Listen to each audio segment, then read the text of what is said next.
Thanks for watching us tonight. Huge reaction to my memo last night about why the black crime problem is not being addressed in America. And that is the subject of this evening's Talking Points memo. First of all, if you want to see what I said last night, please go to BillO'Reilly.com or FoxNews.com.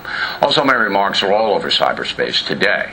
The gist of my memo is that the civil rights industry and our leadership in Washington will not take on the black crime problem because in order to do so, black culture would have to change.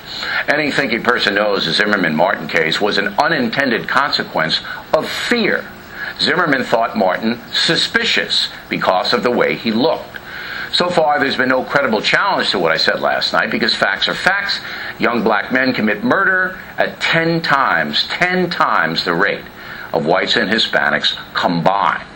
The country's failure to deal with poverty and crime in the black precincts is a disgrace. That is true racism. And there are other problems that could be solved as well, but our leadership lacks the will. Two big examples: gun crimes. The solution is not the seizure of weapons, a clear violation of the Second Amendment, but a streamlined approach to punishing thugs who carry illegal guns. Each state should be free to make its own gun laws, but the Fed should criminalize all gun crimes and impose strict mandatory sentences upon conviction. For example, if a stop and frisk operation here in New York City takes an illegal gun away from somebody, that somebody gets a mandatory 5 years in a federal pen. If that somebody commits a robbery with a gun, he or she gets 10 years. Assault with a gun, 15 years.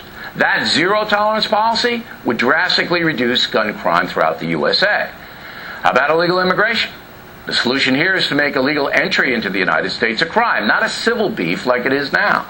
Overstay your visa or sneak into the country, $10,000 fine. Can't pay it? 6 months in a detention center. If you're deported and come back here, 10 years in a federal pen. You want to stop illegal entry? That'll stop it. Also, if business owners hire illegal aliens, $10,000 fine for each person. There you go. I just solved the gun and immigration problems. But there's little will in Washington or in the media to embrace tough solutions. It's much easier for politicians and pundits to mouth all kinds of platitudes in theory, have a conversation. Meantime, people are dying. And that's a memo. Now for the top story tonight, a response to my talking points last night. The National Urban League holding a big conference this week, and joining us now from Philadelphia, the head of that organization, Marc Morial. First of all, I believe the root of the black crime problem in America is the disintegration of the African American family. Do you agree? Bill, I think you're missing the point, and you're missing an opportunity that you have with your considerable platform to help with the conversation about whether it's the crime problem, the unemployment problem, and the like. And the reason why is you can't start the conversation by simply name-calling, castigating, and attacks. And I believe you've talked with great force in the past about the need for there to be civility about this set of problems that this nation faces. So your platform could be a platform that could help us bridge this divide. Let me, maybe you didn't understand the question. I agree that the black crime problem, which is very intense, violent crime, the reason that's happening, to the extent that it is because of the disintegration of the African American family. Do you agree with that? I think that the disintegration of the traditional African American family has caused great social problems in the black community and in America at large. But, Bill, we see the disintegration of the so-called nuclear family throughout all of America, not just in the black community. Not to the extent of 73%. So I don't think there's a direct... Not to the extent that the African Americans, and particularly in the poorer precincts, are experiencing it. You know that. 73% is... it's a catastrophe. All right, so if you agree with me about that this is a driving factor, not only of crime, but also of poverty. It's a factor. Okay. If you agree with that, I think it's the primary factor. All right, why isn't there more emphasis on solving that problem? Why are there no public service announcements from your organization or other civil rights organizations telling black girls, don't become pregnant? That's not going to lead to anything good.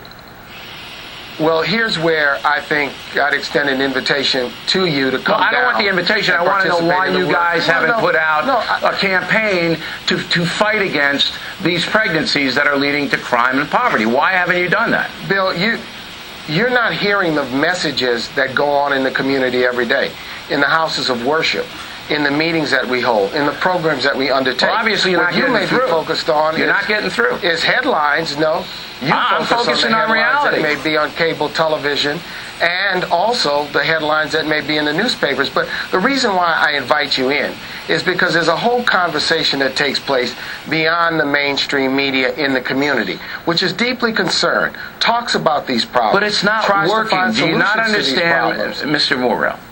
Morial, I'm sorry. Do you not understand? It's not working.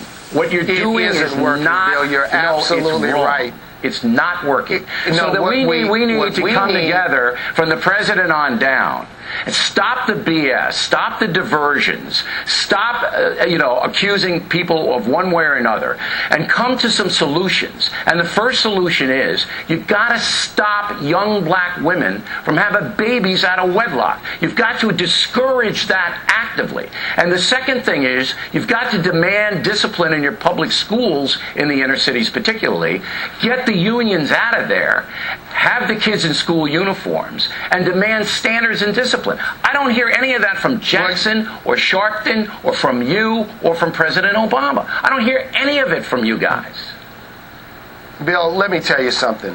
Obviously, you haven't been listening that closely to the work that we do in the National Show Urban me where League, it is. Show me the ad. Show me the campaign. Show me. Come on. It's not about, Bill, it's not about an advertising campaign. That's not what it's about. It's not about fancy ads or slogans or branding. What it's about is the work that we need to do in our community. And we do have deep problems. But let me say this. The problems that African Americans face are no different than the problems that America faces. It's just that they're deeper. It's just that they're more significant. Whether it's unemployment, whether it's a desire for our children to achieve educational outcomes, whether it's a desire to live in safe and wholesome communities. Those aspirations are the same. Our problems are similar. They just have to be deeper. And I agree that much of what we've been doing may not be working. In some cases, it's because we're not doing enough. And my invitation is for you and I to continue this conversation, for you to use your considerable platform, and if we discuss it in a civil manner, I'm sure we can find common ground. For example, I'm for school uniforms and championed that as long ago as 20 years ago. I think that's a good idea. That's right. I'm sure that we can find some common ground on some very important issues. It's not a matter of you and me agreeing because we both want the same thing. You and I want the same thing. We want civility, we want safety, and we want prosperity for all Americans, particularly those who are disadvantaged. But I'm telling you that there is a hustle going on in the civil rights industry. There's a grievance industry that makes a lot of money off division, and it's not being challenged by anybody but me. And I'm taking a lot of heat from doing it. Last word. Bill, let me say this. Americans do have an opportunity to express themselves, to express their grievances against the government, against the nation, but we also have a responsibility to work to find common ground. If you and I can agree, that'll send a signal to a whole lot of Americans about the need to file. I don't think we agree on the solutions. I think we agree on what we want, but not the solutions. But you and I need to talk more because I'm sure we can find common ground. Because I think when people talk, they can find common ground if we agree.